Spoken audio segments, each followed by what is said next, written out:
Oi, meu nome é Clarissa e aqui no YouTube eu falo principalmente sobre mercado de trabalho e carreira na Alemanha. No vídeo de hoje eu vou falar um pouco sobre cartas de recomendação e por que esse documento é tão importante na sua busca por emprego aqui na Alemanha. Bom, para começar, é muito importante a gente entender uma diferença fundamental entre o mercado de trabalho na Alemanha em relação ao Brasil, que é o contrato de trabalho. Então, aqui na Alemanha, a gente não tem um documento parecido com o que temos no Brasil, que é a carteira de trabalho, né? Uma caderneta ali que fala não só onde você trabalha, como o seu cargo, qual que é o seu salário e principalmente que data você começou a trabalhar naquela empresa e que data você saiu. Na Alemanha, o documento que faz esse papel, digamos assim, é o contrato de trabalho, que pode ser por tempo indeterminado ou determinado. Basicamente, a diferença entre eles é que um contrato por tempo determinado tem uma data de início e uma data de término. E aí, quando essa data de encerramento se aproxima, a empresa precisa decidir se vai renovar aquele contrato, se vai haver uma renegociação do contrato ou se aquele contrato simplesmente vai ser encerrado e aí o funcionário, o empregador, vai fazer outra coisa, vai trabalhar, vai procurar outra oportunidade profissional. Enquanto que no contrato de tempo indeterminado, o funcionário tem uma data de início, mas não tem essa data de encerramento, né? Então aquele contrato vai ficar vigente até o momento em que ou a empresa opte por encerrar o contrato demitindo o funcionário, ou até o momento que o funcionário optar por se desligar daquela empresa e buscar uma nova oportunidade. Quando o vínculo empregatício é encerrado, o trabalhador tem o direito a receber um documento que se chama Arbeitszeugnis. E esse direito independe de quem que encerrou o vínculo empregatício. Então não interessa se foi a empresa que demite o funcionário ou se o funcionário pediu demissão. Em ambos os casos, o trabalhador tem o direito a receber esse documento. Bom, mas o que é esse Arbeitszeugnis, né? A tradução literal desse termo seria algo como certificado de trabalho. Porque aqui na Alemanha, a principal finalidade desse documento é comprovar que você realmente trabalhou em uma determinada empresa, em um determinado cargo, durante um determinado tempo. Mas ao longo do tempo se tornou uma convenção se referir a esse documento como carta de recomendação, principalmente pelo fato que aqui na Alemanha, por uma questão da lei trabalhista, né, não é permitido que o empregador ou que a empresa emita esse documento falando mal do funcionário. A empresa não precisa necessariamente falar super bem do funcionário, mas não é permitido que a empresa fale mal. Então, a carta no máximo precisa estar num tom neutro, digamos assim. E isso já vai ficar um pouco mais claro na sequência quando eu explicar um pouco mais sobre esse documento, certo? Bom, como eu mencionei, a principal finalidade da Arbeitszeugnis é comprovar que você realmente trabalhou em um determinado cargo, em uma determinada empresa durante um determinado período de tempo. Além disso,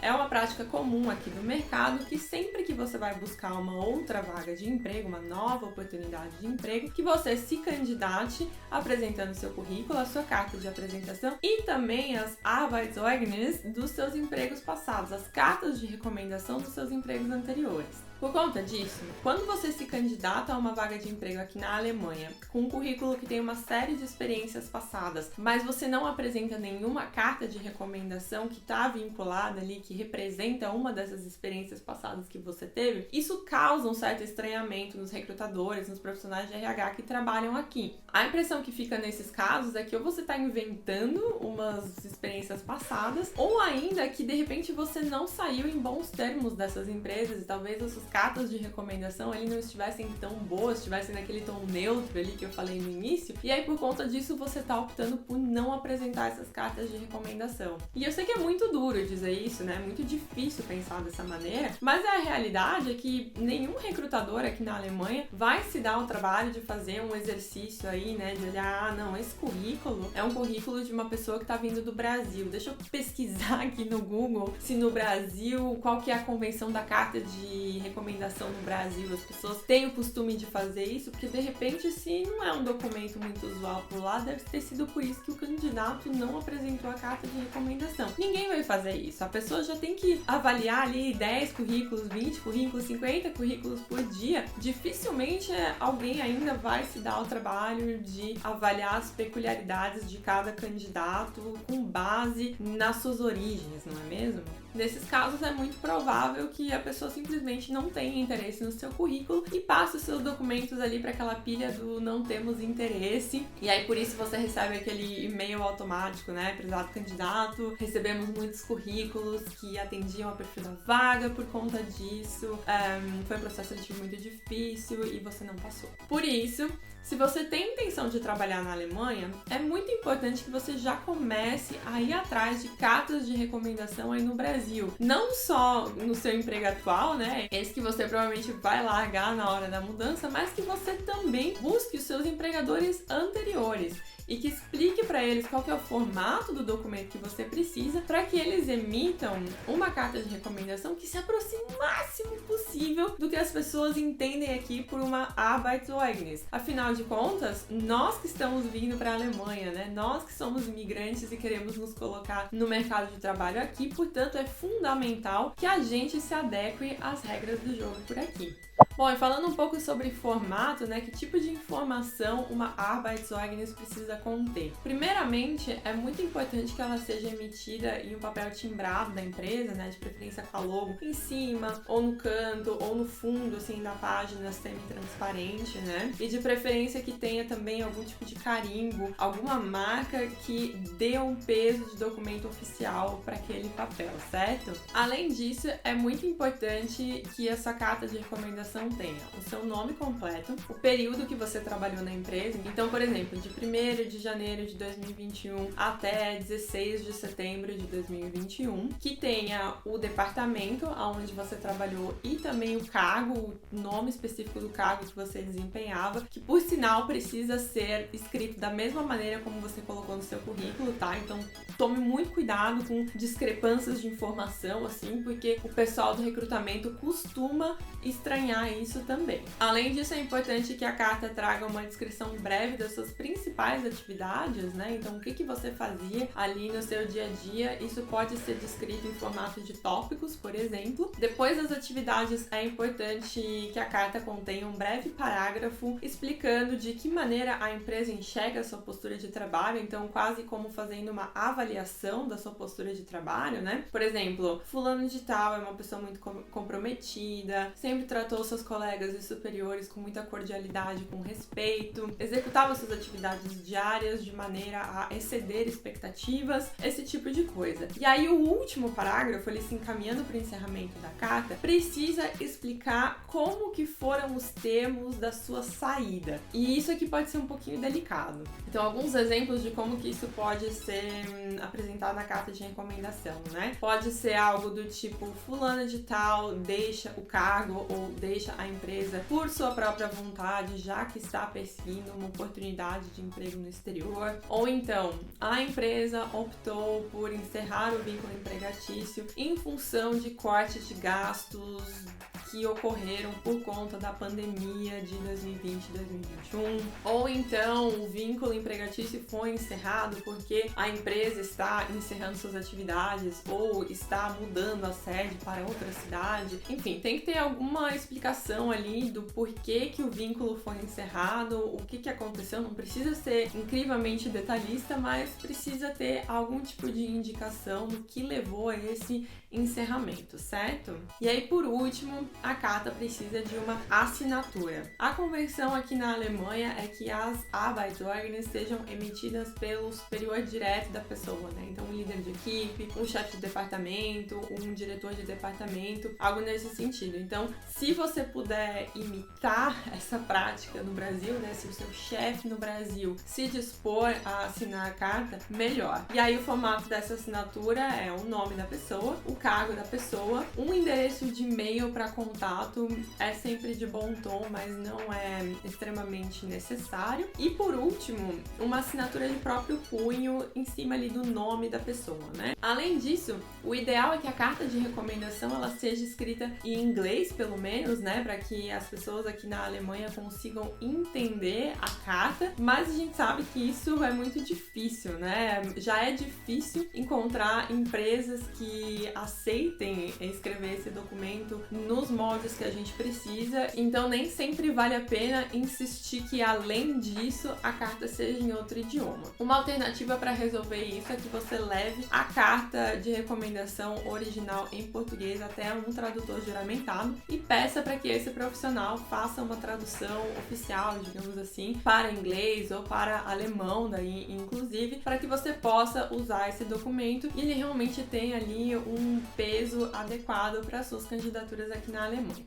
Mas bem, vamos dizer que não teve jeito, você não conseguiu a carta de recomendação, ali o RH da empresa diz que não faz, o seu chefe se recusou a escrever, a assinar, ou então você já saiu da empresa há muito tempo, nenhuma das pessoas que você conhecia trabalha lá ainda, enfim, aconteceu alguma coisa e você não conseguiu nenhuma carta de recomendação. Quais que são as alternativas neste caso? A primeira alternativa é pedir uma carta para um colega de trabalho. Então vá atrás aí de uma pessoa com quem você trabalhava, com quem você se dava bem, né, que você considera uma pessoa de confiança, de preferência alguém que trabalhava com você, né? Então se você trabalha em vendas, não vá pedir uma carta para alguém do financeiro, porque aí não fica muito claro, né, que essa pessoa ela realmente trabalhou com você e tem como avaliar a sua postura de trabalho, certo? Aí a finalidade ela acaba se perdendo. Então procure realmente um colega direto, alguém com quem você trabalhava ali no seu dia a dia e peça para que essa pessoa escreva uma carta nos mesmos moldes que eu mencionei ali antes da carta de recomendação.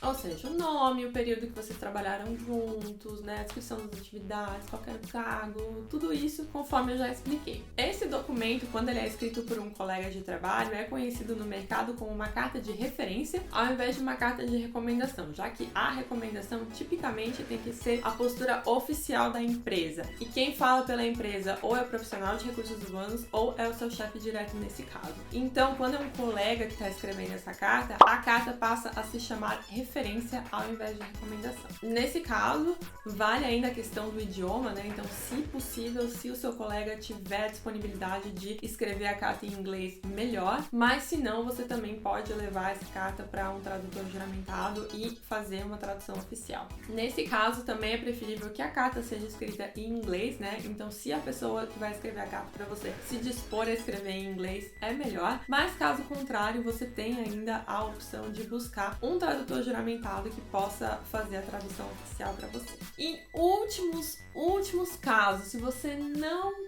tem nenhum colega, né? Todos os seus colegas não trabalham mais lá naquela empresa, ou então você não conseguiu entrar em contato com eles. O que você pode fazer em últimos casos? É procurar outros profissionais com quem você tenha colaborado, né, em atividades específicas, em projetos específicos, ou seja, pessoas que conhecem a sua postura, a sua ética profissional e que teriam essa mesma disponibilidade aí de escrever uma referência. Então, um exemplo nesse caso são professores universitários, né, e aqui vale desde o seu orientador de estágio, seu orientador de TCC lá na faculdade, pessoal que de repente se formou aí há menos tempo, não tem tanta bagagem, tantas experiências profissionais anteriores, pode se voltar aos seus professores universitários. Aliás, referências de professores universitários são extremamente bem vistas aqui na Alemanha. Então, se de repente o seu caso é de um profissional que está fazendo mestrado, que fez doutorado, você pode buscar os seus orientadores acadêmicos também e pedir referências para eles, que isso é super bem visto aqui. Mas outros casos são realmente colegas de profissão, né? Então, por exemplo, no meu caso, eu trabalho com gestão de projetos e na minha área acontece muito que várias empresas, né, estejam envolvidas em um determinado projeto, em uma determinada ação, e aí cada uma das empresas tem o seu próprio gestor de projetos que é o responsável. E aí você acaba tendo um grande time de gestores de projeto que estão trabalhando em prol de um mesmo fim, não é mesmo? E aí esses profissionais acabam colaborando de maneira muito próxima, né, mas ao mesmo tempo trabalham em empresas diferentes. Então, como são pessoas que têm o mesmo cargo, né? Talvez um seja sênior, outro seja júnior, enfim, mas todos trabalham na mesma área de atuação, então são profissionais que têm a capacidade, que têm o conhecimento de avaliar o profissionalismo do próximo. Então, no meu caso, eu fiz isso quando eu ainda estava no Brasil. Eu fui atrás de alguns gestores de projeto com quem eu já tinha trabalhado e perguntei se essas pessoas se disponibilizariam, né, a escrever aquela referência que eu mencionei ainda há pouco, e muitos deles toparam, então isso me ajudou bastante quando enquanto eu tava procurando emprego aqui na Alemanha, você pode fazer alguma coisa nesse sentido, caso a sua área de atuação permita. Então procure aí nessa rede de contatos profissionais, né, não só pessoas com quem você já trabalhou em uma determinada empresa, em um determinado departamento, mas também profissionais de outras empresas com quem você já teve um contato próximo. Pergunte se essas pessoas teriam disponibilidade de escrever uma carta de referência. Afinal de contas, perguntar não custa, e eu sempre falo que o não pelo não você já tem. Então, no pior dos casos, você vai ficar exatamente na mesma posição que você está, né? O meu objetivo com esse vídeo hoje era explicar para você a importância da Arbeitszeugnis na procura por emprego aqui na Alemanha e trazer algumas alternativas caso você esteja com dificuldades para conseguir cartas de recomendação aí no Brasil. Espero que esse vídeo tenha ajudado, espero que tenha sido útil. Se você gosta desse tipo de conteúdo, já se inscreve aqui no canal porque isso me ajuda bastante. Um beijo e até o próximo vídeo.